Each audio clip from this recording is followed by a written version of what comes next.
వి gold trusted gold buyers మీరు తాకట్టు పెట్టిన బంగారాన్ని విడిపించి ఈ రోజు ఉన్న మార్కెట్ ధరకు కొనబడను.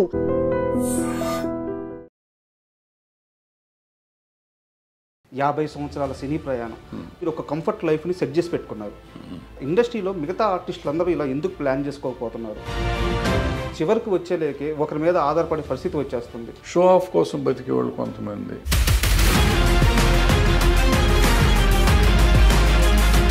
కమ్మారెడ్డి భరద్వాజ్కి ఇగో ఎక్కువ. మనిషి అన్నాక ప్రతివాడికి ఫిష్ వెంకట్ని ఎందుకు సార్ ఇండస్ట్రీ అనాథగా వదిలేస్తుంది? ఎవరు వచ్చి ఎందుకు చేయాలి? కోటా గారు చనిపోయినప్పుడు చాలామంది వచ్చారు సార్. ఆ ఇండస్ట్రీ ఫిష్ వెంకట్ దగ్గరికి కనీసం పరామర్శకు కూడా ఎందుకు రాలేదు? హెల్ప్ చేసిన వాడిని ఇండస్ట్రీ అనుకోకుండా ఫైనల్గా సినిమా వాడిని పట్టించుకోరు. ఈ రోజున ఉండే హీరోల రియల్ క్రేజ్ రియలేనా అంటే ఏం చెప్తారు సార్? ఇక్కడ ఇండస్ట్రీ అంటే ఏంది అనే పరిస్థితి నిజంగా సమాధానం లేదు. అన్ని విషయాల మీద అవగాహన ఉన్న మీరెందుకు కామ్ అయిపోయారు సార్? చేతకాని విషయంలో జైలు పెట్టి మరి ఎవరు సార్ ఇండస్ట్రీ పెద్ద? ఇప్పుడు వాటి గురించి మర్చిపోండి. సో ఆ పెద్ద అనేది లేదు.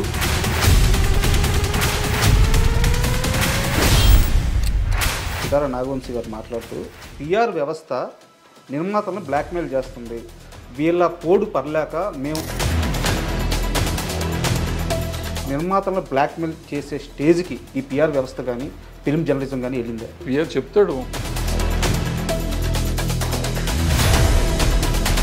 కన్నప్ప సినిమా రిలీజ్ అయిన తర్వాత అక్కడ శివపార్వతులు సెట్ కాలేదు, వాళ్ళని చూడడానికి నాకు ఇబ్బందిగా ఉంది, అలాంటి కామెంట్స్ చేయడం కరెక్ట్ అంటారా? 100%. బాహుబలిని చూసి బాహుబలిని, త్రిబులార్ని చూసి త్రిబులార్ చేయలేం మనం. ఈ అనవసరంగా ఈయన పెట్టి డబ్బులు బొక్కది. పుష్ప సినిమా మీద మీ అభిప్రాయం ఎప్పటికైనా మారింది? సినిమా అంతా చండాలం నాకు ఇప్పటికీ కూడా, కానీ నా పెద్ద ఇష్యూ. కెమెరా లేనప్పుడు చిరంజీవి గారి గురించి గొప్పగా చెప్తారు.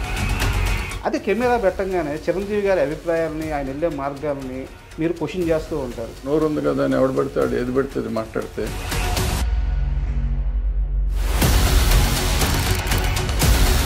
ఇండస్ట్రీలో ఆ నలుగురు ఎవరు?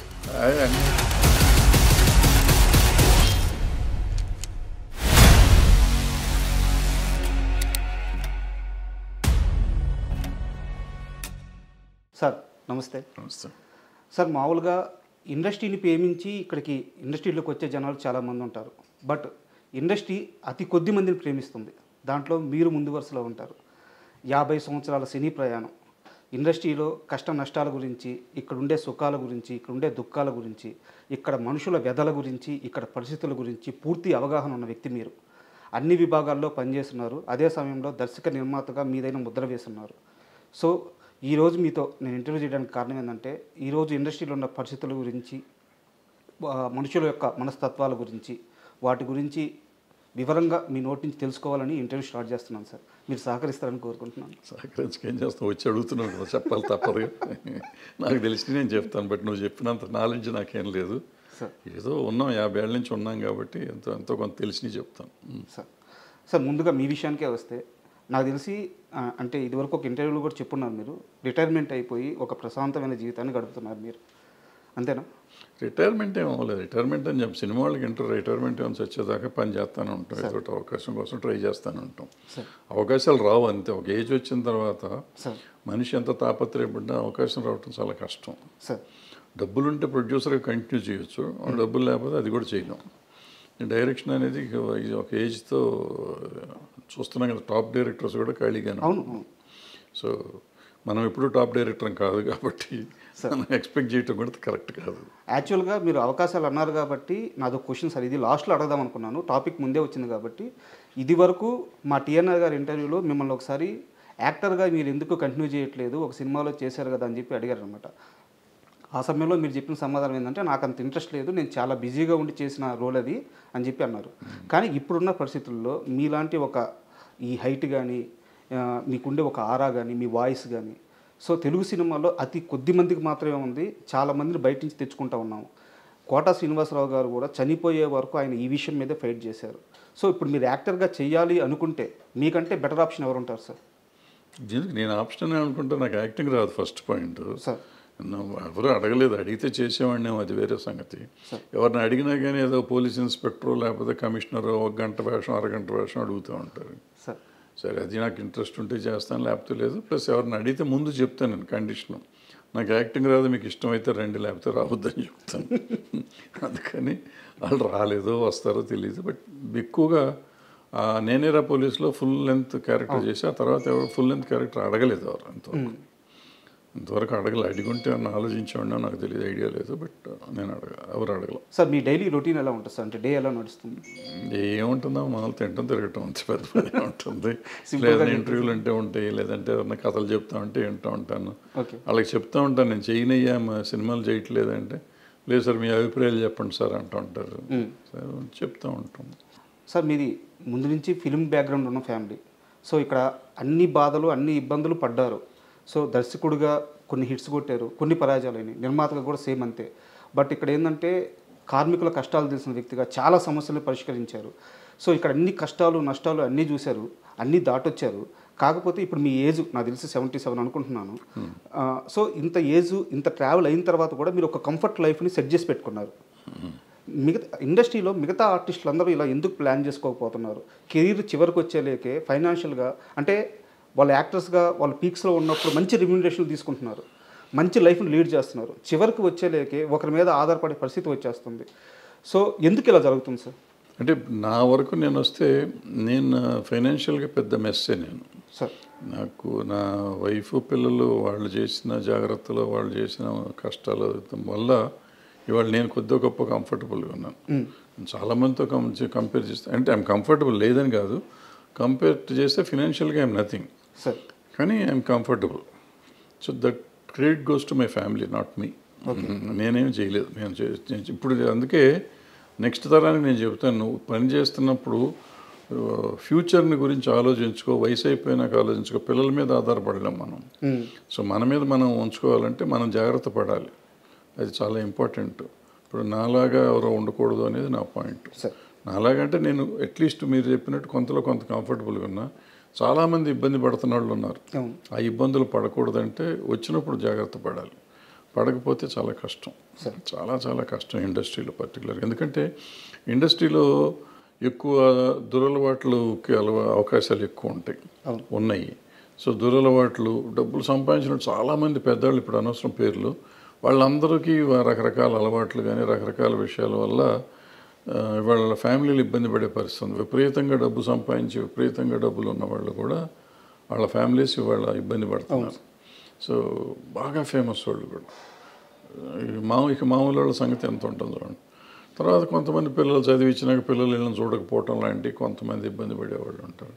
బట్ ఏదైనా మనని గురించి మనం ఆలోచిస్తూ మన పిల్లల గురించి ఆలోచించాలనేది నా పాయింట్. ఓకే, సెల్ఫ్ లవ్ అనేది అవసరం కంపల్సరీగా. ఎందుకంటే ఒక వయసు వచ్చినాక వాళ్ళు వెళ్ళిపోతారు పాపం, వాళ్ళకి మన సంబంధం చేయాలి కదా, వాళ్ళు చేయలేని పరిస్థితిలో ఉండొచ్చు. వాళ్ళు కూడా వాళ్ళ బతుకు తెరువు చూసుకోగలిగే పరిస్థితి తప్ప మన సపోర్ట్ చేసే పరిస్థితి ఉండకపోవచ్చు. అందుకని వాళ్ళ మీద ఆధారపడతాం కాకుండా మనది మనం చూసుకుంటూ వాళ్ళ కోసం చేస్తే బాగుంటుంది. ఎందుకంటే చూస్తా చాలామంది నాకు డబ్బులుగా అడుక్కునే పరిస్థితి ఉండటం ఇండస్ట్రీలో వాళ్ళని చూస్తే నాకు కొంచెం బాధేస్తుంది, కోపం వస్తుంది.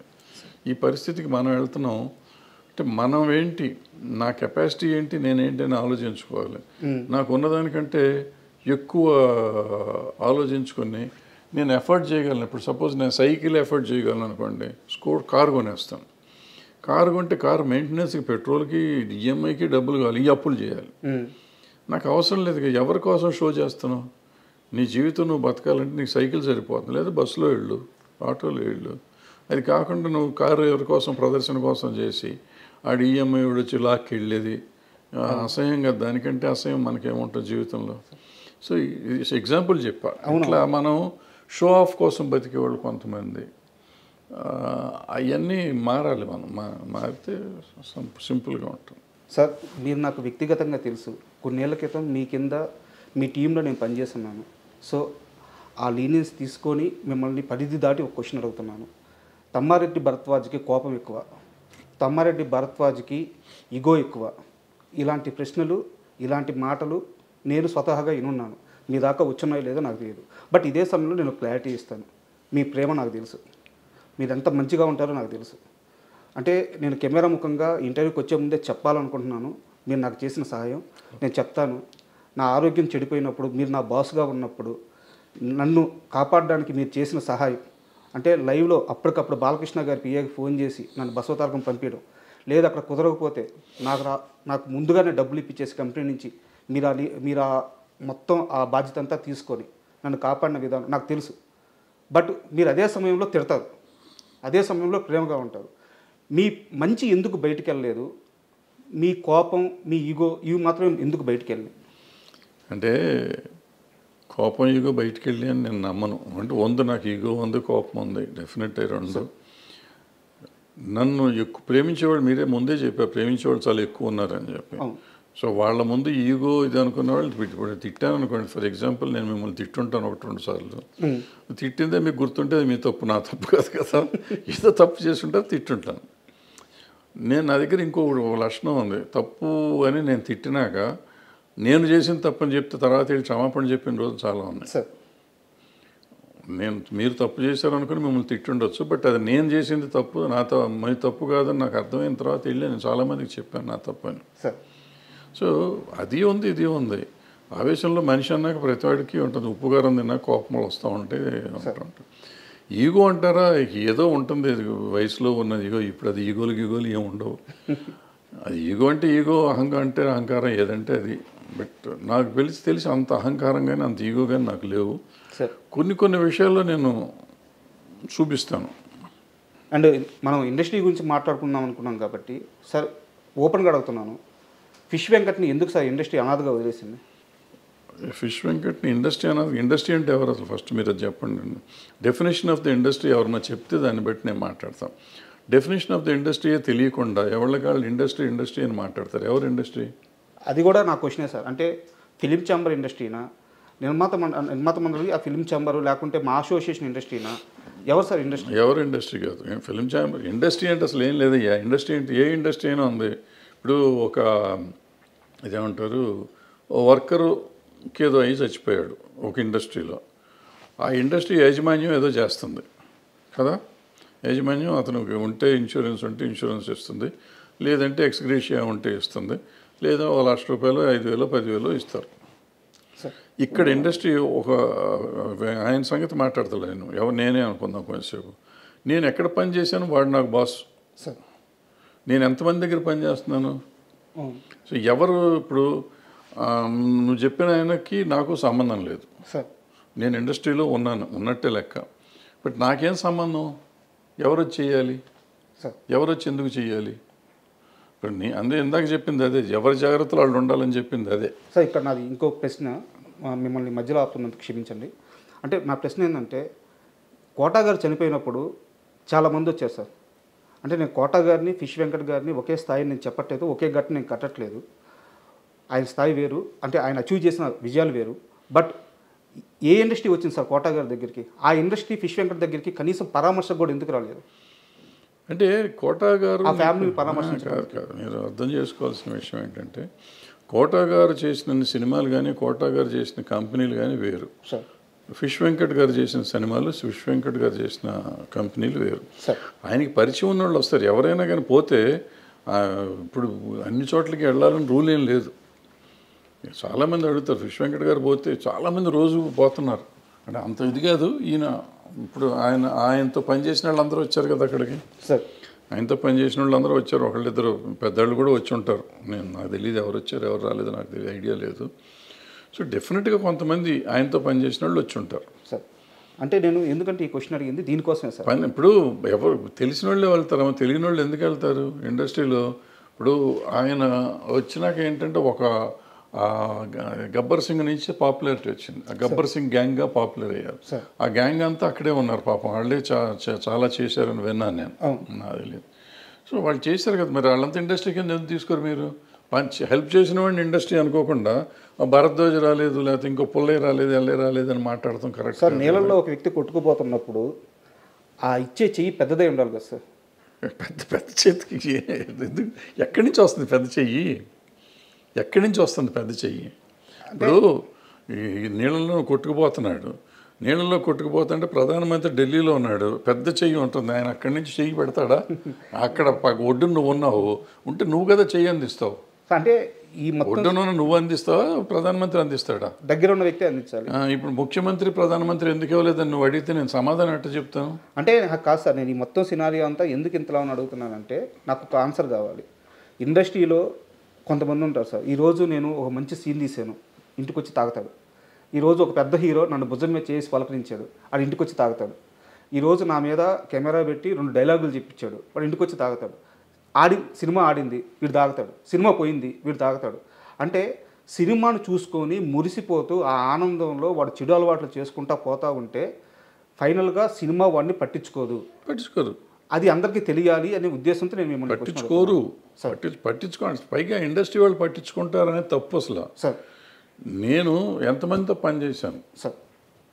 ఇప్పుడు కోటా గారు ఎగ్జాంపుల్ మీరు చెప్పారు కాబట్టి, కోటా గారు 700 సినిమాలు చేశారు, 750 సినిమాలు చేశారు, సార్ అన్ని భాషల్లో చేశారు, అందరు హీరోలతో చేశారు. చాలా 50, 40, 50 ఏళ్ళ ప్రయాణం ఆయన, సుదీర్ఘ ప్రయాణం. ఆ ప్రయాణంలో ఎంతోమందితో ఆయన అనుబంధం ఉంది ఆయనకి. అందుకని ఆయన దగ్గరికి వచ్చారు అందరూ. అంత పోటాడుకున్న వాళ్ళు ఉన్నారు, ఆయన కొట్టిన వాళ్ళు ఉన్నారు, తిట్టిన వాళ్ళు ఉన్నారు, ఆయన తిట్టిన వాళ్ళు ఉన్నారు, ఆయన కొట్టిన వాళ్ళు ఉన్నారు, రకరకాలు ఉన్నాయి.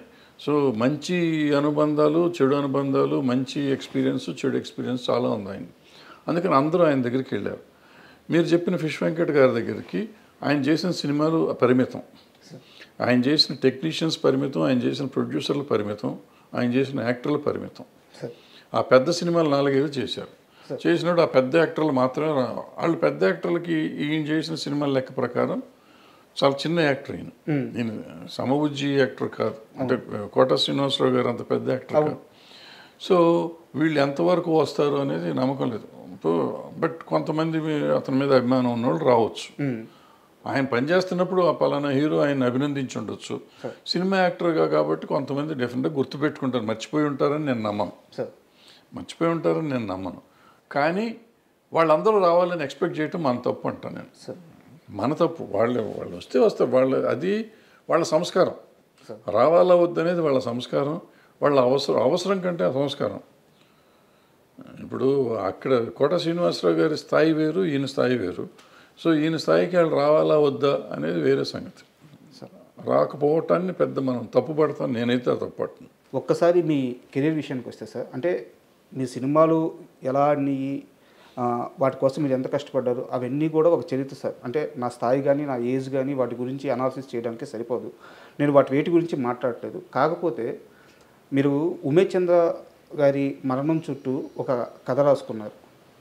అంటే నా డౌట్ ఏంటంటే మీ నాన్నగారు బ్యాక్గ్రౌండ్ కానీ మీరు ఆ సినిమాలో చూపించిన కథ కానీ రెండు పూర్తి వ్యతిరేక దిశలో ఉన్నట్టు అనిపించింది నాకు. కమ్యూనిజం నుంచి వచ్చిన ఆయన మీ నాన్నగారు. సో మీరు ఈ కథలో మీ భావజాలం మాత్రం వేరే మార్గంలో వెళ్ళినట్టుంది. ఇంతకీ తమ్మారెడ్డి భావజాలం ఏదంటే ఏం చెప్తారు? నేను సమానత్వమే, మనుషులు బాగుండాలి, అందరూ బాగుండాలి అనుకుంటున్నాను నా భావజాలం. అంతకంటే నాకు వేరే సార్ మనిషి అన్న ప్రతివాడు బాగుండాలి, సమాజంలో ఉన్నవాళ్ళు అందరూ బాగుండాలి అనేది నా ఆలోచన. అంతకంటే వేరే ఎక్కువ ఆలోచన లేదు. దాంట్లో నేనేం చెప్పానంటే, ఇప్పుడు పోలీసులు ఒక పక్క నుంచి వాళ్ళ డ్యూటీ వాళ్ళు చేస్తున్నారు. నక్సలైట్లు దేశభక్తులే, వాళ్ళు దేశాన్ని బాగు చేద్దామని, ఒక సమాజాన్ని నిర్మిద్దామని వాళ్ళు ఒక తుపాకీ గొట్టం ద్వారానే న్యాయం వస్తుందని వాళ్ళు అనుకుంటున్నారు. అయితే వాళ్ళు చేసే పొరపాటు వల్ల కొంతమంది మా సామాన్యులు చచ్చిపోతున్నారు. సామాన్యులు చచ్చిపోయినప్పుడు వాళ్ళు మర్నాడు ఒక స్టేట్మెంట్ పడేస్తారు, ఇది సిద్ధాంతిక పొరపాటు లేకపోతే చారిత్రక సైద్ధాంతికంగా జరిగిన పొరపాటు అని చెప్పి పొరపాటు అని ఒక స్టేట్మెంట్ పడేసి ఊరుకుంటున్నారు. ఎవరిచ్చారు వీళ్ళందరికీ హక్కు చంపుతానికి? ఈవెన్ పోలీసులు కూడా ఇప్పుడు నేను తప్పు చేశాను, క్రైమ్ చేశానండి, మన ఇద్దరం ఇక్కడ కూర్చున్నాం, నేను క్రైమ్ చేసి ఉన్నాను, మీరు ఎందుకో చూస్తాను లోపలికి వచ్చారు, లేకపోతే ఈ బయట గేట్ దగ్గర ఉన్నారు, మా ఇంటి బయట ఉన్నారు కాబట్టి మిమ్మల్ని కూడా తీసుకెళ్ళి లోపల వేస్తారు, మిమ్మల్ని పడేసి కొడతా ఉంటారు వాళ్ళు నాతో పాటు. కొట్టి ఎందుకున్నావు నువ్వు అక్కడ అని అడుగుతారు. మీకు సంబంధం లేదు, మీరు ఎవరో తెలియదు, మీరు పొరపాటున మీ క్యారెక్టర్కి ప్రాణం పోవచ్చు. ఎవరు? ఇప్పుడు నిన్న ఒక సినిమా చూశాను నేను, రోతే అని ఏదో మలయాళం సినిమా, ఇద్దరు పోలీసు వాళ్ళ కథ ఎంత అద్భుతంగా ఉంది. నైట్ డ్యూటీ చేసేవాళ్ళ కథ. ఆ పాపం ఆ పిల్లడి మీద వేసేస్తారు మొత్తం అంతా. సో ఇప్పుడు దానికి ఎవరు బాధ్యులు? దాన్ని పొత్తిపల్లిలో కూడా అడిగేది ఇదే నేను. ఎవరు బాధ్యులు? Who will take the responsibility of that చచ్చిపోయిన వాళ్ళది? ఇప్పుడు నువ్వు నమ్మావు, నక్సలిజం నమ్మావు, దేశానికి కోసం మంచి అడుగుతున్నావు. నువ్వు పోలీస్గా నువ్వు దేశాని కోసం పోరాడుతున్నావు. నువ్వు ఇద్దరు ఆలోచన మంచిదే, మధ్యలో సామాన్యుడు ప్రాణం పోతుంది. వీడికి సమాధానం ఎవరు చెప్తారు? సార్ ఇంత మంచి పాయింట్ మీద నిజంగా సినిమా నేను కూడా చూశాను. సింధు తులాని గారి యాక్టింగ్ కానీ సూపర్ ఉంటుంది. సినిమా ఆడలేదు సార్. ఎంత లాస్ అయ్యారు సార్ సినిమాలో? మొత్తం పోయింది. ప్రతి రూపాయి పోయింది. ఎంత పెట్టారు? దగ్గర ₹1 కోటి పెట్టాం. ₹1 కూడా రాలేదు. ₹1 రాలేదు. అది శాటిలైట్కి వచ్చిన కొంత వచ్చింది. అప్పుడు అంత మంచి సినిమా తీసినప్పుడు ఇలాంటి రిజల్ట్ చూసినప్పుడు ఏమనిపించేది సార్ నీకు? ఏమవుతుంది, బాధపడితే అంతకంటే ఏం చేస్తాం. అంటే అది నేను ఒక రకంగా క్రౌడ్ ఫండింగ్, ఫ్రెండ్స్ పెట్టారు, తలా 10 లక్షలు వేసుకుని చేసాం ఆ సినిమా. ఓకే, 7-8 మందిని కలిసి తలా 10 లక్షలు వేసుకుని చేసాం. అండ్ ముందు నుంచి మెంటల్గా ప్రిపేర్డ్. మా అల్లుడు అంటా ఉన్నాడు, ఎవరి కోసం తెస్తున్నావు ఈ సినిమా, ఎవరు చూస్తారని. ఆయన అన్న నాకు నమ్మకం ఉంటుంది ఏదో చూస్తారని. నేను తప్పు, ఆయన రైట్. మీరు ఇదే తప్పు మీ కెరీర్లో ఇంత ముందు కూడా ఒకటి చేసినట్టున్నారు. అన్ని పార్టీలు తర్వాత కూడా చేశాను. ప్రతిఘటన కూడా చేశాను 2014లో మళ్ళీ. సార్ సో తప్పులు చేస్తూనే ఉంటాం, తప్పులదే ఉంది. మనిషి అన్నాక తప్పులు చేస్తాడు. ఇదే ఇందాకన్నారు, మీరు ఏం నమ్ముతారు? నేను నమ్మిందే దాని మీద తీస్తాను. నా నమ్మకం జనానికి నచ్చట్లేదు. అండ్ మీ సినిమాలు చూస్తే సార్, మీరు ఎవరికైతే సినిమాలు తీశారో ఆర్టిస్టులు, చిరంజీవి గారు కానీ, శ్రీకాంత్ కానీ, మన సుమన్ గారు కానీ, మిగతా ఆర్టిస్టులు అందరూ, మీరు ఎవరైతే వాళ్ళ కెరీర్ స్టార్టింగ్లో మీ చెయ్యి ఇచ్చి వాళ్ళతో సినిమా తీశారో వాళ్ళందరూ అద్భుతమైన స్థానంలో ఉన్నారు. మీ చెయ్యి మీకు తప్పించి అందరికీ కలిసి వచ్చింది అంటే ఏమంటారు? అసలు తప్పు అంట. ఎందుకంటే నేను సినిమా తీసాను అంతే సార్. దీంట్లో ఏమంటారు, దాంట్లో భగవద్గీతలో చెప్తాడు కదా, నువ్వు చేయాల్సింది చెయ్యి అంతే తప్ప నువ్వు ఆశించి చేయకూడదు అంటాడు. ఏం ఆశించి చేసింది కదా ఫస్ట్ పాయింట్. ప్లస్ నా అవసరానికి చేసింది ఇదంతా. మీరు చిరంజీవి గారు అంటారు, చిరంజీవి గారికి ఆ రోజు నాకు నా రెమ్యునరేషన్గా ఆయన చేశాడు కాబట్టి నేను చేశాను. నాకు ఆ సినిమా చేద్దాం, వేరే పెట్టి ఇంకా పెద్ద హీరోని పెడతానికి నా దగ్గర డబ్బులు లేవు, నా దగ్గర ఉన్న డబ్బులకి నేను చేశాను. సో ఆయన వచ్చి మళ్ళీ మనకేదో చేయాలనుకోవటం తప్పు.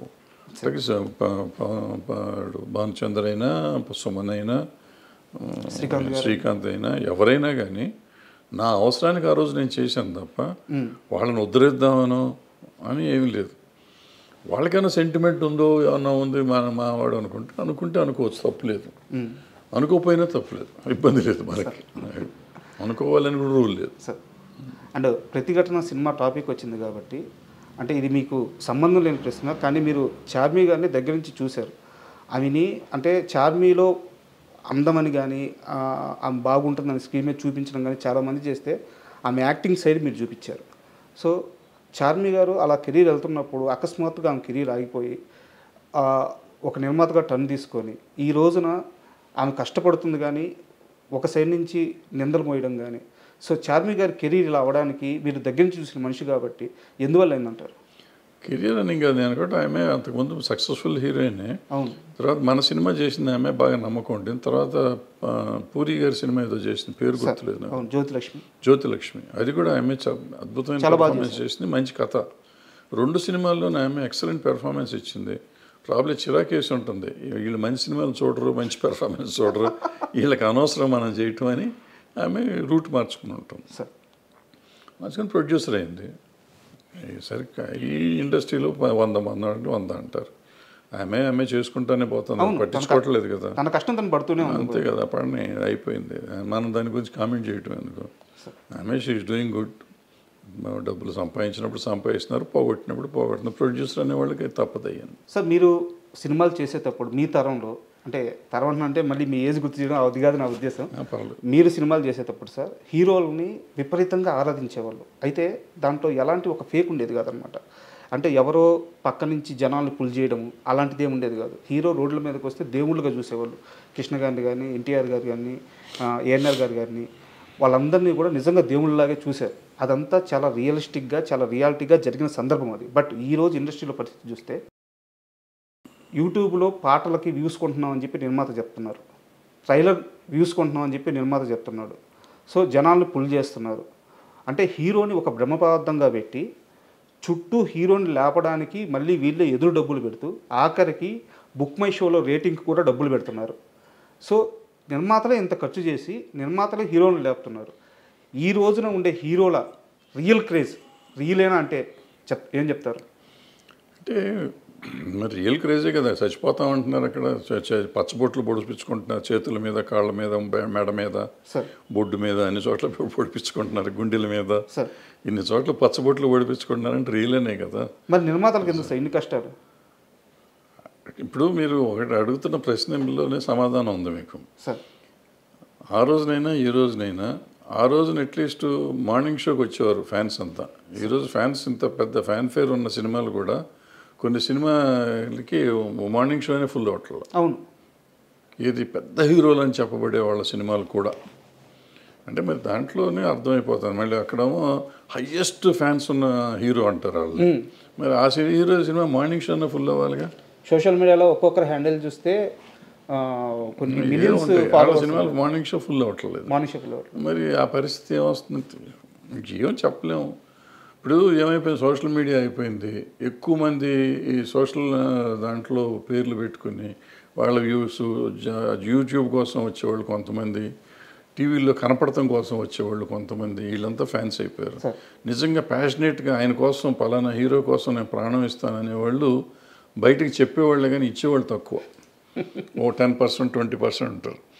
గతంలో ఏంటంటే 80% వాళ్ళు ఉండేవారు, 20% పబ్లిసిటీ కోసం వచ్చేవాళ్ళు. పబ్లిసిటీ లేకపోతే దానివల్ల అడ్వాంటేజ్ తీసుకుందాం అనుకునేవాడు. ఇప్పుడు శోభన్ బాబు గారికి, కృష్ణ గారికి, ఈ రోజుకి ఎన్టీ రామారావు గారికి, నాగేశ్వరకి ఈ రోజుకి ఇంకా ఫ్యాన్స్ అట్టాగా ఉన్నారు. వాళ్ళందరికీ 70 ఏళ్ళు 80 ఏళ్ళు వచ్చినా వాళ్ళు ఈ రోజుకి వాళ్ళ డబ్బులు పెట్టుకుని ఫంక్షన్లు చేస్తారు. కృష్ణ గారికి ఏ ఊళ్ళో పెడితే ఆ ఊరిలో విగ్రహం పెడుతున్నారు ఇప్పుడు వాళ్ళ సొంత డబ్బులతో. శోభన్ బాబు గారికి ప్రతి సంవత్సరం ఆయన బర్త్డే రోజు జనవరి 30వ తారీఖు, జూన్ 30వ తారీఖు అనుకుంటే ఇప్పుడు వాళ్ళు రెగ్యులర్గా ఏదో ఇది చేస్తూ ఉంటారు, ఫంక్షన్లు చేస్తారు, లక్షలు ఖర్చు పెట్టి. సో మరి ఏం చెప్తాం అంటే వాళ్ళకి అంత అభిమానం ఉంది, ఇప్పుడు కూడా వాళ్ళు చేసుకుంటున్నారు. సో ఇవన్నీ ఏంటంటే అభిమానం. మరి ఇప్పుడు ఉన్నవాళ్ళు మరి మార్నింగ్ షో రావట్లేదు జనం. అంటే వాళ్ళు 300-400 రూపాయలు ఖర్చు పెడతారు. ఇప్పుడు ఉన్న 10 మంది 20 మంది లక్షలు ఖర్చు పెట్టి చేస్తున్నారు సార్. తేడా. అండ్ మీ మీద నాకు ఒక కంప్లైంట్ ఉంది సార్. ఆ కంప్లైంట్ అంటే అది నాది కరెక్టేనా, లేదు నువ్వు తప్పుగా అర్థం చేసుకున్నావు రాజా అంటారా? నేను అడుగుతాను, మీరు చెప్పండి దానికి. దాసరి నారాయణరావు గారు సార్ ఇండస్ట్రీకి పెద్ద దిక్కు. ఆయన పరిష్కరించినన్ని సమస్యలు కానీ, ఆయన ఆదరించినటువంటి మనుషులు కానీ, సో అంటే పరిశ్రమలు ఎవరికి ఏ కష్టం వచ్చినా దాసరి గారు ఉన్నారు, ఆయన కాంపౌండ్లోకి అడుగు పెడితే ఆ సమస్య పరిష్కారం అవుద్ది అని చెప్పి ఒక నమ్మకం ఉండేది. అయితే దాసరి గారి చుట్టూ కొంత వలయం ఉండేది మీలాంటి వాళ్ళు. ఆ సమస్యల్ని ఫస్ట్ విని ఫిల్టర్ చేసి దాసరి గారి దగ్గరికి తీసుకెళ్ళింది మీలాంటి వాళ్ళే, 3-4 ఉన్నారు. సో ఇక్కడ అన్ని వింగ్స్ గురించి మీకు ఒక అవగాహన ఉంది. ఈ రోజున ఇండస్ట్రీలో దాసరి గారి స్థానాన్ని ఎవరు రీప్లేస్ చేయలేరు. అది నేనే కాదు, మీరు కాదు, అందరూ చెప్తున్నమాట. ఎందుకంటే స్టార్స్ ఉన్నారు కానీ చిన్న కార్మికుల కోసం సమయాన్ని వెచ్చించలేరు వాళ్ళు అని చెప్పి ఉన్నారు. నా కంప్లైంట్ ఏంటంటే మీ విషయంలో చిరంజీవి గారితో మీకు క్లోజ్ అసోసియేషన్ ఉంది, బాలకృష్ణ గారితో క్లోజ్ అసోసియేషన్ ఉంది, మోహన్ బాబు గారితో క్లోజ్ అసోసియేషన్ ఉంది. సార్ ఇక్కడ ఇండస్ట్రీ అంటే ఏంది అనే పరిస్థితి నిజంగా సమాధానం లేదు. ఇండస్ట్రీ అంటే ఎవరంటే చెప్పే సమాధానం లేదు. ఈరోజు మీకు అన్నిటి మీద అవగాహన ఉండి వీళ్ళందరితో ఒక పరిచయం ఉండి మీరు ఎందుకు వీళ్ళ ముగ్గురులో ఎవరో ఒకరు పక్కన చేరి మనం చూసుకుందాం, నేను చూసుకుంటాను, మీ స్టార్ పవర్ అండగా ఉంటే నేను ఫీల్డ్ వర్క్లో నేను చూసుకుంటానని చెప్పేసి అన్ని విషయాల మీద అవగాహన ఉన్న మీరెందుకు కామ్ అయిపోయారు సార్? ఇది సర్వీస్ చేయటానికి ఎఫోర్డబిలిటీ ఉండాలి సార్. నేను ఇందాకే చెప్పాను, ఫస్ట్ క్వశ్చన్లోనే చెప్పాను, జీవితం నిజ జీవితం వేరు, ఈ మీరు మాట్లాడుకోవటం వేరు సార్. ఇప్పుడు మీరు నలుగురికి నేను అవైలబుల్గా ఉండాలి, 100 మందికి అవైలబుల్గా ఉండాలి. దాసరి నారాయణరావు గారి ఇంట్లో రోజు ఒక 100-200 కాఫీలు టీలు పెట్టేవారు. ఒక 30-40 మంది భోంచేసేవారు రోజు, 2 పూట్ల. సాయంత్రం టిఫిన్లో ఒక 40-50 మంది తినేవారు. ఆయన నెలకి ఒక 15-20 మందికి నెల జీతం డబ్బులు పంపించేవాడు, సంబంధం లేకపోయినా. మీరు ఇందాక అడిగారు కష్టాలు ఉన్నవాళ్ళు అని చెప్పి, అటువంటి వాళ్ళు తెలిసిన వాళ్ళకల్లా డబ్బులు పంపించేవాడు నెల కవర్లు వెళ్ళి. న్యూ ఇయర్ రోజు డబ్బులు ఇచ్చేవాడు, సార్ అయ్యప్ప మాల వేసినప్పుడు డబ్బులు ఇచ్చేవాడు, ఏదో రకరకాలు చేస్తూ ఉండేవారు. సార్ ఇది కాకుండా సమస్యలకి చేస్తూ ఉండేవారు. మళ్ళీ పెళ్ళిళ్ళని పెటాకులని పోయినప్పుడు వచ్చినప్పుడు ఇస్తూ ఉండేవారు. ఇందులో ఏ ఒక్కటి నేను చేయలేను. నేను ఒక్కళ్ళకి రోజు ఇప్పుడు ఫర్ ఎగ్జాంపుల్ మీరు సమస్య ఉండి వచ్చారు, మీకు మంచినీళ్ళు కూడా నేను ఇవ్వలేను సార్. పూర్వకాలంటే మంచినీళ్ళు ఫ్రీగా వచ్చాయి. ఇప్పుడు మంచినీళ్ళు వాటర్ బాటిల్ కొనాలి. వాటర్ బాటిల్ కొంటే 10 రూపాయలు అవుతుంది. మీకు మంచినీళ్ళు ఇస్తే నేను 10 రూపాయలు ఖర్చు పెట్టాలి. సార్ సమస్య మీది, ఖర్చు నాది. సార్ నేను పెట్టే పరిస్థితిలో లేను, నేను చేయలేను అంత. సో చేతకాని విషయంలో జైలు పెట్టి ఎవరికి న్యాయం చేయలేను. ఫర్ ఎగ్జాంపుల్ మీరు చెప్పిన పలానా హీరో గారితో అసోసియేట్ అయ్యి చేయమన్నారు. సో నేను దగ్గర రోజు ఆయన ఇంటికి వెళ్ళాలి, అది మా ఇంట్లో ఉండాలి. మా ఇంట్లో ఉంటే ఈ చెప్పిన ఖర్చులు నేను భరించలేను. ఆయన ఇంటికి వెళ్తే ఆయన చిరాకు పడతాడో ప్రేమ చూసుకుంటాడో తెలియదు. వాళ్ళ ఇష్టాలు ఉండాలి, వాళ్ళ సైడ్ నుంచి అది ఉండాలి. సార్ మన సైడ్ నుంచి మనం వెళ్ళి దాన్ని బలవంతంగా రుద్దకూడదు. ఇప్పుడు దాసనారాయణరావు గారితో కూడా నేను ఇక్కడ దాసనారాయణరావు గారు ఒక స్టేజ్లో నేనే ఇక్కడ ఉండేవాడిని, నారాయణరావు గారు తర్వాత వచ్చారు ఇక్కడికి. సో ముందు నేను నా దగ్గర చేస్తూ ఉన్నవాళ్ళు ఆయన వచ్చిన తర్వాత ఆయన ఆల్రెడీ మాకు చాలా మెడ్రాస్లో చేస్తున్నారు కాబట్టి ఆయన దగ్గరికి నేను ఇద్దరం ఆయన నన్ను పిలిచి ఇక్కడ హైదరాబాద్ విషయాలు నాకు ఎక్కువ తెలుసు కాబట్టి నన్ను అడిగి చేసేవారు. సో అందుకని మీరు అన్నట్టు అందరూ నా దగ్గరికి ముందు నుంచే వచ్చేవారు కాబట్టి మళ్ళీ వస్తూ ఉండేవారు. అన్న సార్కి చెప్పండి అనేవారు. నేను చేయగలిగిన నేనే చేసేవాడిని, ఆయన దగ్గరికి తీసుకెళ్ళేవాడిని కాదు. లేదంటే ఆయనతో అవసరం అయితే ఆయనతో చెప్పించేవాడిని. సో ఇప్పుడు మీరు అడిగిన ప్రశ్నకి సమాధానం, ఇప్పుడు దాసనారాయణ గారు లేరు, ఆ ఖర్చు భరించేవాళ్ళు లేరు, అంత కాంపౌండ్ లేదు ఇక్కడ, ఎక్కడ మన దగ్గర లేదు. ఈ జరగని పనులు ఇవన్నీ. మరి ఎవరు సార్ ఇండస్ట్రీ పెద్ద ఇప్పుడు? ఇంకా అసలు పెద్ద అనేది ఉద్యోగం కాదు, ఇది ప్రెసిడెంట్ ఆఫ్ ఇండియా లాగా పోస్ట్ కాదు అది. ఆయనకి తెలియకుండా ఇప్పుడు ఒక మనిషి ఒక దాసనారాయణరావు అవ్వలేడు నాకు తెలిసి. ఎవరు? ఒక దాసనారాయణరావు కానీ ఒక ఎన్టీ రామారావు కానీ అసలు ఈ ప్రపంచంలో భూప్రపంచంలో ఇంకోళ్ళు అవరు, ఇంపాసిబుల్ అది. ఎన్టీ రామారావు అన్న కొంతమంది అవ్వగలరేమో కానీ దాసనారాయణరావు ఇట్స్ ఇంపాసిబుల్ ఇక అవటం. ఓకే, అది మనిషి మానవ మాత్రుడి వల్ల కాదు. అది ఒక మనిషి అన్ని పనులు చేయలేడు. ఆయన ఏంటి writer, director, actor, distributor, exhibitor, producer, lyric writer, dialogue writer, story writer, paper editor, politician, MP, తర్వాత మినిస్టరు, ఇది కాకుండా కాపు సంఘం ఆళ్ళ గొడవ, అక్కడ నాయకుడు ఏది కాదు. ఈ సినిమా ఇండస్ట్రీలో పంచాయతీలు అసలు ఒక రోజునని 6 షూటింగ్లు 7 షూటింగ్లు జరిగిన రోజులు ఉన్నాయి. ఈ రోజుల్లో కూడా పంచాయతీ చేసేవాడు. మనిషికి ఎట్ట కుదురుతుంది? 6 సినిమాలకి డైలాగులు రాయాలి. ఒక సంవత్సరంలో ఆయన 12 సినిమాలు 14 సినిమాలు రిలీజ్ అయినాయి. ఓ మనిషి 14 సినిమాలు ఎట్ట రిలీజ్ చేయగలడు సంవత్సరంలో? షూటింగ్ ఎన్ని చేయాలి? నెలకు ఒక సినిమా తీసేయగలడా ఎవడన్నా? ఇవాళ తీస్తానికి 3 ఏళ్ళు పడుతుంది ఒక సినిమా తీస్తానికి. సార్ కథ రాయడానికే 2 ఏళ్ళు పడుతుంది. 6 నెలలు లేకపోతే కథ రాయమంటున్నారు ఇప్పుడు కొత్త డైరెక్టర్లు అందరూ. ఇప్పుడు ఈ పరిస్థితుల్లో ఆయన ఎట్ట చేసేవాడు ఏంటి? అలాంటి మనిషి అసలు రాడు. ఇవన్నీ ఉండగా పంచాయతీలు చేయటం, ఇప్పుడు నేను చెప్పిన యాక్టివిటీస్ కాకుండా పంచాయతీలు చేయటం, వీళ్ళందరి కష్టాలు వినాలి కదా. వచ్చినాడు ప్రతివాడు కష్టం వినాలి. షూటింగ్ చేస్తాడా? ఇప్పుడు ఆయన పక్కన 4 ఫ్లోర్లో షూటింగ్ జరుగుతుంది. 4 ఫ్లోర్లో షూటింగ్ సంగతి చూడాలా? లేకపోతే నా బోటి వాళ్ళకి డైలాగులు రాసి పెట్టేవాడు అది చూడాలా? లేకపోతే ఈ వచ్చిన పంచాయతీ చూడాలా? లేకపోతే ఈ కాపు సంఘం మీటింగ్ చూడాలా? ఏది చూడాలి? అందరూ అక్కడ బయట వెయిటింగ్లో ఉండేవారు. మానవుడికి సహజం అది కుదురుతుందా? ఇవాళ మీరు చెప్పే ఎవరికన్నా ఏ పెద్దలకన్నా కుదురుతుందా? చేయగలరా? ఇంపాసిబుల్. అది గురించి మర్చిపోండి. సో ఆ పెద్ద అనేది లేదు, పోస్టు లేదు, ఏం లేదు. ఆయనకి ఏదో వచ్చేసింది, జరిగిపోయింది, ఇంకెప్పుడు జరగదు ప్రపంచంలో. అది ఆయన తెచ్చుకుంది కాదు, ఆయన స్వభావం వల్ల స్వభావం వల్ల వచ్చింది ఆయన. ఇప్పుడు నేనే వెళ్ళాను సినిమా ప్రాబ్లం వస్తే, ఆయనకి నాకు పరిచయమే లేదు, వెళ్ళిపోయి అన్నాడు ఏదో ఆయన చేసి పెట్టేవాడు. సో అట్లా ఎవరు మళ్ళీ వస్తారని అనుకోవటం దురాశ, జరగదు.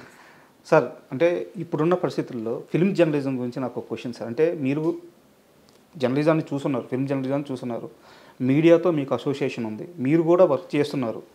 ఇప్పుడున్న ఫిల్మ్ జర్నలిజం చూస్తుంటే మీకు ఏమనిపిస్తుంది సార్? అంటే ఈ రివ్యూ సిస్టమ్ కానీ, అంటే జర్నలిజం కాదా అంటే కాదు. ఇంతకు ముందంటే ఏదో 4 పేపర్లు ఉంటే జర్నలిజం అనేవాళ్ళం సార్.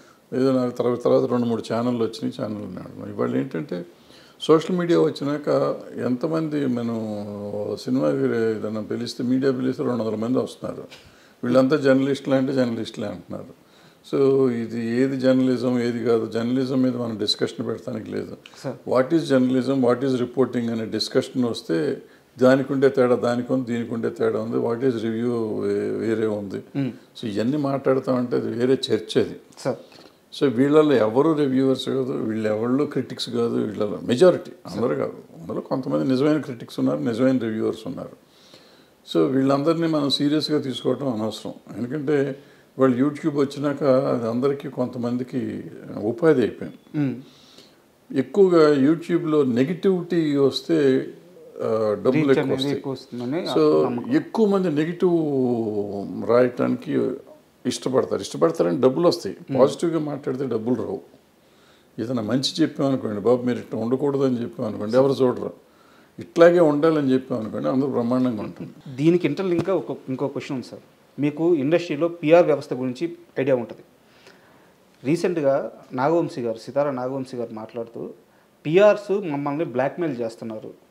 అంటే సార్ మనం ఆ పని చేయకపోతే సినిమాకి బ్యాడ్గా రాస్తారు, సార్ మనం వాళ్ళకి బ్యాన్ కార్డ్స్ ఇవ్వకపోతే సినిమాకి బ్యాడ్గా రాస్తారు, సార్ మనం ఈ ఫంక్షన్ చేయకపోతే సినిమాకి బ్యాడ్గా రాస్తారు అని ఆయన ఓపెన్గా చెప్తున్నారు. పిఆర్ వ్యవస్థ నిర్మాతలను బ్లాక్మెయిల్ చేస్తుంది, వీళ్ళ పోడు పర్లేక మేము అదనంగా ఇంకో 30-40 లక్షలు ఖర్చు పెట్టాల్సి వస్తుంది.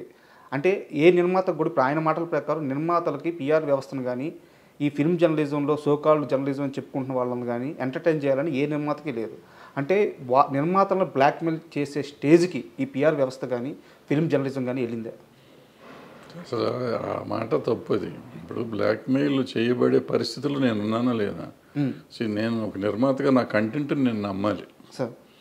నేను ఎవరిలో చెప్పిన మాట విని చేయాల్సిన అవసరం లేదు. నాకు అవగాహన ఉండాలి. నేను సినిమా తీసినప్పుడు నేను ఇది చేస్తే ఇది ఉంటుంది, ఇది చేస్తే ఇది ఉంటుంది. సలహాలు తీసుకోవటం తప్పులేదు, సలహాలు ఎవరైనా చెప్తే వినటం తప్పులేదు. బట్ సలహాని ఎంతవరకు మనం వాడుకోవాలి అనేది మనం ఆలోచించుకోవాలి. పిఆర్లు ఏదో చెప్తూ ఉంటారు. ఇప్పుడు ఏమవుతుంది, ఇప్పుడు నేను ఏం చేస్తాను, సినిమా తీశాను అనుకున్నాను ఫర్ ఎగ్జాంపుల్. ఆ సినిమా తీసినాక ఒక సినిమా ఫ్లాప్ అయింది. ఫ్లాప్ అయితే నీ బోటోడు వచ్చి సార్ మీరు సరిగ్గా ప్రమోట్ చేయలేదు సార్ అంటాను. సరిగ్గా ప్రమోట్ చేయలేదంటే నేనేమంటాను, పిఆర్ని పట్టుకుని నువ్వు సరిగ్గా పిఆర్ చేయలేదురా అంటాం. పిఆర్ చేయలేదంటే ఆ పిఆర్ ఏమంటాడంటే నువ్వు అదిగో అక్కడ కవర్ ఇవ్వలేదు, లేదా ఇక్కడ నువ్వు ప్రీ రిలీజ్ ఫంక్షన్ పెట్టలేదు, లేదంటే ఆడియో ఫంక్షన్ పెట్టలేదు, ఏదో పెట్టలేదు, పెట్టుంటే పబ్లిసిటీ అయ్యేది, లేదంటే సోషల్ మీడియా వాళ్ళకి డబ్బులు ఇచ్చి ఉండాల్సింది, లేకపోతే నువ్వు ఇందాక చెప్పినట్టు ఆడియో కొని ఉండాల్సింది, వ్యూవర్షిప్ కొనాల్సింది, ఇటువంటి రకరకాలు ఏదో చెప్తూ ఉంటారు. ఇవన్నీ చేసినప్పుడు మిలియన్స్ ఆఫ్ వ్యూస్ వచ్చిన సాంగ్స్ వచ్చిన సినిమా ఉంది, దానికి ఓపెనింగ్ రాని సినిమాలు చాలా నేను చెప్పగలను, పేర్లు చెప్పగలను. మరి ఎందుకు రావట్లేదు అంటే ఏది బ్యాడ్ టాక్ అంటారు, బ్యాడ్ రివ్యూస్ అంటారు. మనకి మొన్న వచ్చిన కల్కి సినిమా ఉంది, 2.5 ఇచ్చారు చాలామంది, బ్యాడ్ రివ్యూ కూడా ఉంది. మరి అది చాలా 1200 కోట్లు 1300 కోట్లు చేసిందిగా. మరి ఎందుకు చేసింది? దేవరా సినిమా పోయిందన్నారు, దానికి 2.5 ఇచ్చారు, మరి అది 300-400 కోట్లు చేసిందిగా. సో ఇవన్నీ రివ్యూలను చూసి వస్తారు జనం, రివ్యూలు చూస్తే రారు, లేకపోతే పిఆర్ చెప్తే చేశాడు అనేది. మనం మన సినిమా తీసి సార్ వర్షం వచ్చినందుకు నాకు కలెక్షన్ లేవు, ఎండ ఎక్కువగా ఉంది కలెక్షన్ లేవు, మరి పక్క థియేటర్లో సినిమా ఫుల్ అవుతుంది, పక్క థియేటర్లో సినిమా ఫుల్ అవుతుంది, నా థియేటర్లో ఫుల్ అవట్లా. నా సినిమాకి ఎండ, నా సినిమాకి వర్షం వస్తుంది, కానీ పక్క సినిమాకి ఎండ వర్షం రాదా? సో ఇవన్నీ మనం వంకలు పెట్టుకున్నాం, వంకలైనా మాకు డొంకంతా తిరిగింది అంటారు. అది అంటే పిఆర్లు తప్పేం లేదు, పిఆర్లు వాళ్ళు పాప మంచి చేయాలని అనుకుంటారు. ఏమవుతుంది, పక్క సినిమాకి వాళ్ళు పాత ఇంకో పిఆర్ అది చేసి ఉంటాడు, అది చేసినప్పుడు ఆ సినిమా లక్కీగా ఆడి ఉంటుంది. పిఆర్ చేసినందుకు ఆడతారు. ఫస్ట్ మనం తెలుసుకోవాల్సిన ప్రొడ్యూసర్గా ఎవ్వరు చెప్పింది జరగదు, మనం చెప్పిందే జరుగుతుంది, మనం అనుకునేదే జరుగుతుంది. మనం అనుకోవాలి, మనం డిజైన్ చేసుకోవాలి, ప్రతిదానికి మన ఇన్వాల్వ్మెంట్ ఉండాలి. Master of the film, master of the product you should be the producer. అది అయితే ఇవన్నీ రావు, ఇవన్నీ secondary. Of course hero centred industry, hero మూలన నీకు ఓపెనింగ్ వస్తుంది. బట్ ఆ సినిమాలో కంటెంట్ లేకపోతే ఏం లేదు. ఆ కంటెంట్ ఎవరు ఎన్నుకోవాలి, నువ్వు ఎన్నుకోవాలి. లేదు నా హీరో నా మాట ఏం లేదు, ఆయన చెప్పింది నేను చేశాను, ఆయన డేట్ల కోసం నువ్వు ఎంపర్లాడినప్పుడు you are doing a businessman. నువ్వు when you are a business మ్యాన్గా నువ్వు చెయ్యి. ఇంకా నీ నువ్వు పిఆర్ని పెట్టుకున్నందుకేగా. ఇంకా పిఆర్ బ్లాక్మెయిల్ చేస్తున్నాడు అంటే ఎందుకు? పిఆర్ చెప్తాడు 30 లక్షలు కదా 50 లక్షలు ఖర్చు పెట్టమంటాడు, నువ్వు పెట్టు. లేకపోతే ఈ పిఆర్ని తీసి అసలు నువ్వే చేసుకో, ఎవడొద్దన్నాడు? దాని మీద కంప్లైంట్ ఇవ్వటం ఎందుకు? సార్ మొదటిసారి అంటే నాకు ఈ మధ్యకాలంలో మీరు మాట్లాడిన మాటల్లో నాకు బాగా అబ్జెక్షన్ అనిపించిన ఒక సందర్భం సార్. మంచు విష్ణు గారు అంటే మీకు కన్నప్ప రిలీజ్కి ముందు ఇంటర్వ్యూ ఇచ్చారు. అంటే ఆ ఇంటర్వ్యూలో మిమ్మల్ని ఆయన హోస్ట్ లాగా ఒక యాంకర్ గానో చూడలేదు.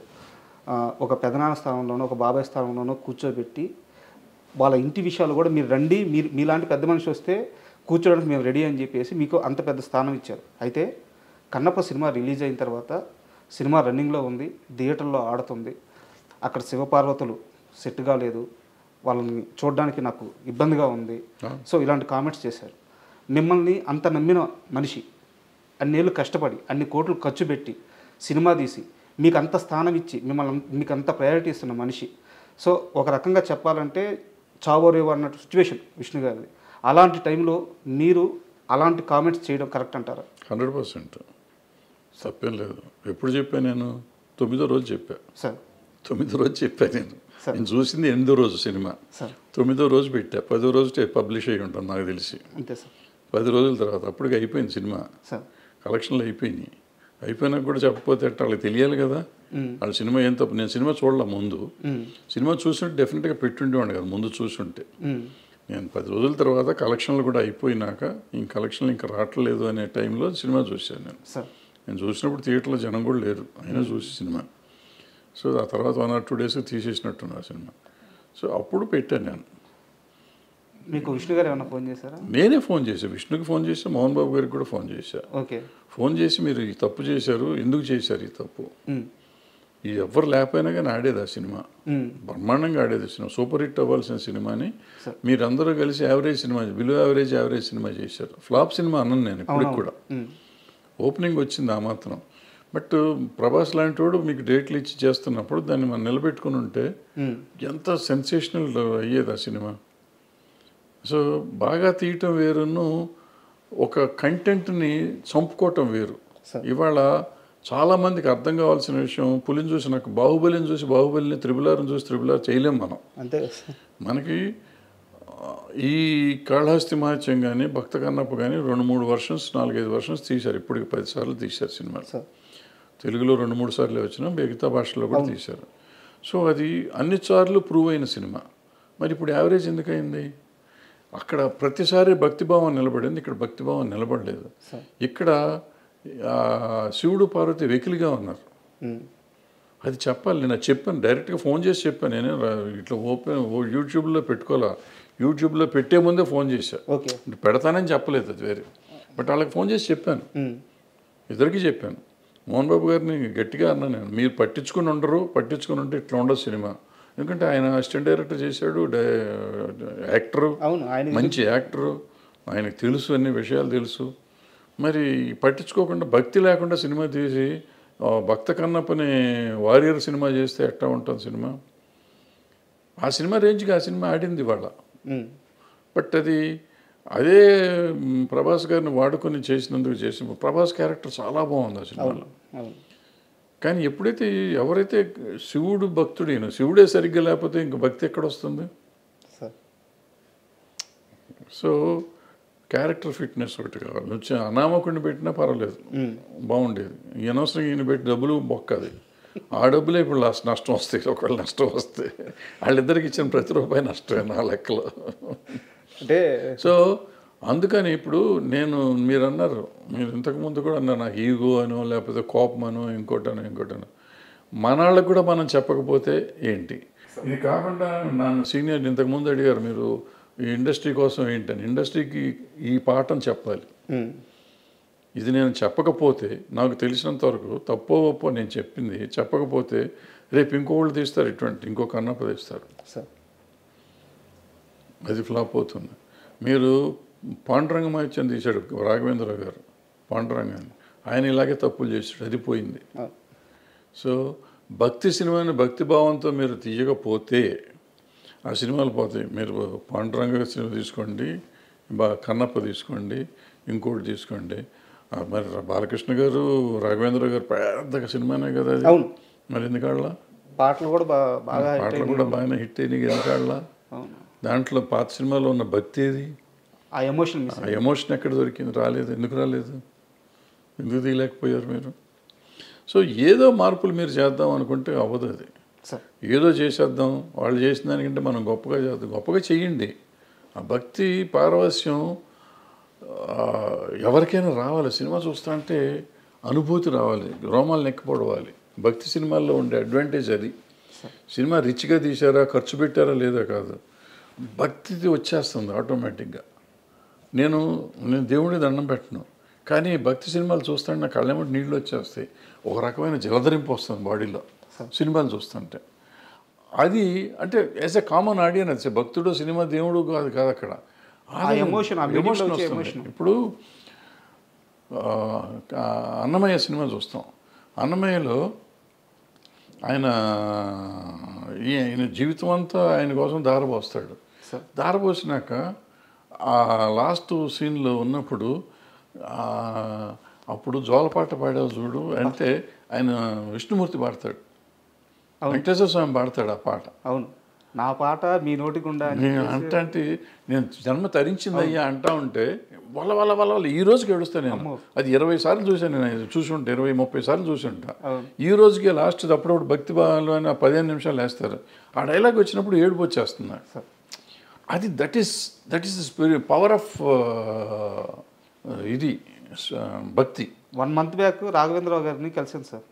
ఆయన దగ్గరికి వెళ్ళి ఒక సందర్భం వెళ్ళి బ్లెస్సింగ్స్ తీసుకున్నాను. ఆ సమయంలో ఈరోజు మీరు ఏదైతే ఎగ్జాంపుల్ చెప్పారో ఆ గడప దగ్గరికి వచ్చి తను రాసిన పాటలన్నీ అక్కడ వేసి ఆ దర్శనం అవ్వగానే అదే ఎగ్జాంపుల్ సార్ నాకు ఆయన చెప్పినప్పుడు ఈ రోజుకి ఆయన అన్నమయ్య అంటే రాఘవేంద్రరావు గారు అలాగే పులకరించిపోతున్నారు. ఆయన నేను తీయలేదా ఆ సినిమా, వెంకటేశ్వర స్వామి నా చేత తీపించుకున్నారు అంటున్నారు. మీరు అంటున్నట్టు అది భక్తి సినిమా. అది అందులో అన్ని 100 తప్పులు ఉన్నాయి. ఆ సినిమాలో లేనన్ని తప్పులు ఆ సినిమానే ఫాలో అయ్యారు. ఈ సినిమా కన్నప్ప కూడా అందులో వెంకటేశ్వర స్వామి వాళ్ళు అందరూ కలిసి అది చేయలేదు ఇది చేయలేదు అన్నప్పుడల్లా వీడు మారిపోతూ ఉంటాడు ఈ భక్తుడు అన్నమయ్య. బట్ అంత చేసింది లాస్ట్ 15 minutes ఆయన చేసిన భక్తి ఉంది ఎక్కడైతే ఉందో పులకించిపోయారు. అది పీక్ తీసుకెళ్ళిపోయారు. సో మిగతాదంతా మర్చిపోతాం మనం. అది that is film making. Pushpa cinema మీద మీ అభిప్రాయం ఎప్పటికైనా మారిందా? నేను అభిప్రాయపడ్డాను. నేను సినిమా బాగానే ఉందిగా. సినిమా బాగుంది. సినిమా మీరు చూడకముందు స్మగ్లింగ్ ఏదో చెప్పారు నాకు, స్మగ్లర్ అంట, పోలీస్ ఆఫీసర్ ఉండే పూల్లో పాసు పోస్తాడని చెప్పేసి ఇట్లాంటి కామెంట్స్ విన్నాను. సో నాకు సినిమా చూడబుద్ధి కావట్లేదు అని చెప్పేసి మీరు ఒక స్టేట్మెంట్ అన్నారు. సినిమా చూసిన తర్వాత మీ అభిప్రాయం మారిందా? సినిమా కూడా నేను ముక్కలుగా చూసాను. నాకు సినిమా పెద్దగా అంటే బట్ నాకు సెకండ్ హాఫ్ నచ్చిందని చెప్పాను. తర్వాత వీడియో పెట్టాను, మీరు చూడలేదేమో. సెకండ్ హాఫ్లో ఫ్యామిలీ ఎలిమెంట్ ఏదైతే ఉందో మిగతా సినిమా అంతా చండాలో నాకు ఇప్పటికీ కూడా. కానీ నా పెద్ద ఇష్యూ మామూలు రెగ్యులర్ కమర్షియల్ సినిమా అదే పెద్ద పట్టింపు కాదు. కానీ వైఫ్ అండ్ హస్బెండ్ ఎలిమెంట్ తీశాడు, అద్భుతంగా తీశాడు. వాళ్ళిద్దరూ ఆ అమ్మాయి ఈయన కోసం, ఈయన అమ్మాయి కోసం పడే పాటలు ఉన్నాయి. పుష్ప రష్మిక కోసం, అర్జున్ రష్మిక కోసం, రష్మిక అర్జున్ కోసం వాళ్ళు మాట్లాడే మాటలు కానీ కమర్షియల్గా బాగున్నా కూడా నిజంగా కూడా ఎమోషనల్గా కూడా ఉన్నాయి. అట్ ద సేమ్ టైం ఒక భార్యాభర్తల అనుబంధాన్ని అటువంటి క్యారెక్టర్స్ మీద చూపించడం అనేది చాలా గొప్ప విషయం. ఇప్పుడు ఏదో మామూలుగా మిడిల్ క్లాస్ ఫ్యామిలీలో ఉంటుంది, ఇట్లా డబ్బు ఉండి ఆడ స్మగ్లింగ్ చేసేవాడికి ఒక భార్య మీద అంత ప్రేమ ఉంటుందా? అసలు భార్యను అంత ప్రేమించాలా, ఆ భార్య భర్తను అంత ప్రేమించాలా? అద్భుతంగా ఉంది అది. ఆ ఎలిమెంట్ చాలా బ్రహ్మాండంగా ఉంటుంది ఆ సినిమాలో. సార్ నాది ఇంకో క్వశ్చన్ ఏంటంటే, అంటే ఒక 12-13 ఏళ్ళ నుంచి మీరు నాకు తెలుసు సార్. అంటే నేను మిమ్మల్ని దగ్గరగా చూస్తున్నాను, మీరు ఎక్కడున్నా మీ గురించి నాకు తెలుసదు కాబట్టి నేను మిమ్మల్ని ఫాలో అవుతున్నట్టే. తమ్మారెడ్డి గారికి ప్రతి విషయంలో ఒక అభిప్రాయం చాలా నిక్కచ్చిగా ఉంటుంది, ఆయన ఒక మాట మీద ఉంటారు. బట్ నాకు ఎప్పుడూ కూడా చాలా పెద్ద కన్ఫ్యూజన్ ఏంటంటే మీ విషయంలో చిరంజీవి గారి విషయం సార్. కెమెరా లేనప్పుడు చిరంజీవి గారి గురించి మీరు ఎంత గొప్పగా చెప్తారంటే, నా బ్రదరయ్యా, నా తమ్ముడయ్యా, అంటే మేము వినున్నాం, మీతో పాటు పనిచేసినప్పుడు మేము వినున్నాం, నా తమ్ముడయ్యా, నేను సినిమాలు తీసాను, నాతో సినిమాలు తీసాడు, నేను ఇచ్చినప్పుడు రెమ్యునరేషన్ తీసుకున్నాడు, మా అనుబంధం ఇట్లాంటిది, నా స్టూడియోలో ఉండేవాడు, ఇంత గొప్పగా చెప్తారు చిరంజీవి గారి గురించి కెమెరా లేనప్పుడు, 4 మనుషులు క్లోజ్డ్ పీపుల్ ఉన్నప్పుడు. అదే కెమెరా పెట్టంగానే చిరంజీవి గారి అభిప్రాయాలని ఆయన వెళ్ళే మార్గాలని మీరు క్వశ్చన్ చేస్తూ ఉంటారు. ఇది నాకు అర్థం కాదు సార్ అసలు. అంటే మీ చాలాసార్లు అనుకున్నాను. ఆల్రెడీ ఇంతకుముందు సమాధానం చెప్పాను, మోహన్ బాబు గారి విషయంలో సమాధానం మీకు చెప్పాను, సేమ్ సమాధానం ఇది సార్. ఇప్పుడు ఆయనతో కూడా నేను మాట్లాడి చెప్పినవి ఉన్నాయి కొన్ని. ఆ చిరంజీవి గారికి నాకు ఉన్న అనుబంధం అప్పుడు వేరు ఇప్పుడు వేరు. బట్ నాకు నచ్చినట్టు చెప్తాను, నచ్చని చెప్తాను. నాకు మీరు చెప్పినవి అన్నీ నిజం. ఆ నిజం నాకు ఇంకా అనుబంధం అట్లాగే ఉంది నా మనసులో. ఆయనకి మనం ఇవాళ మన చాలా దూరం అయిపోయాం కాబట్టి. బట్ నాకు అనిపించింది చెప్పాలి. ఎందుకు చెప్పాను మోహన్ బాబు గారికి ఆ సినిమాని గురించి ఎందుకు పెట్టారు మీరు, వాళ్ళ జీవితం నాశనం అయిపోతుంది కదా. జీవితం నాశనం అవ్వదు, నెక్స్ట్ టైం ఆ తప్పు చేయకూడదు అనేది నా పాయింట్. ఈవెన్ ఈయనకు కూడా అంతే. ఆయనకి ఇవాళకి నా తమ్ముడే, ఏ రోజుకి నా తమ్ముడే, నేను చచ్చేదాకా నాకు తమ్ముడే అతను. అది కాదంటల్లా, అతని వెల్ విషర్నే నేను. వాళ్ళు ఒప్పుకున్నా ఒప్పుకోకపోయినా, నమ్మినా నమ్మకపోయినా నేను వెల్ విషర్నే. వాళ్ళు బాగుండాలి అంటే ఇలాంటి తప్పులు చేయొద్దని చెప్పడం, నా ఉద్దేశంలో ఉన్న తప్పులు చేయొద్దని చెప్తాను, ఇప్పటికి చెప్తాను నేను అనిపిస్తే. ఊరికి ప్రతిదానికి వచ్చేసి పని పాట లేకుండా దాని గురించి ఇప్పుడు మంచి మాటలు చాలా చెప్తాను నేను. చిరంజీవి గారిని చాలాసార్లు చాలామంది తిడతంటే నేను వచ్చి మాట్లాడి అడ్డం పడ్డ రోజులు చాలా ఉన్నాయి. మరి ఎందుకు పడుతున్నాను, నాకేం అవసరం సార్? నాకు అర్థం ఆయన నన్ను అడగడు కదా పాపం. ఎప్పుడు నాకు ఫోన్ చేసి ఏమండి వాళ్ళు ఎవరో నన్ను తిడుతున్నారు మీరు రండి అని పాపం ఎప్పుడు అనలేదు. వాళ్ళు ఏ జోలికి రాలేదు. బట్ ఎవరో అంటే తప్పు కదా. ఒక మనిషిని ఎందుకు ఇష్టాలతో సంబంధం లేదు. ముందు ఒక మనిషిని మనం కాపాడతాం కాదు, అనవసరంగా అతన్ని స్కేప్ గోట్ని చేయకూడదు.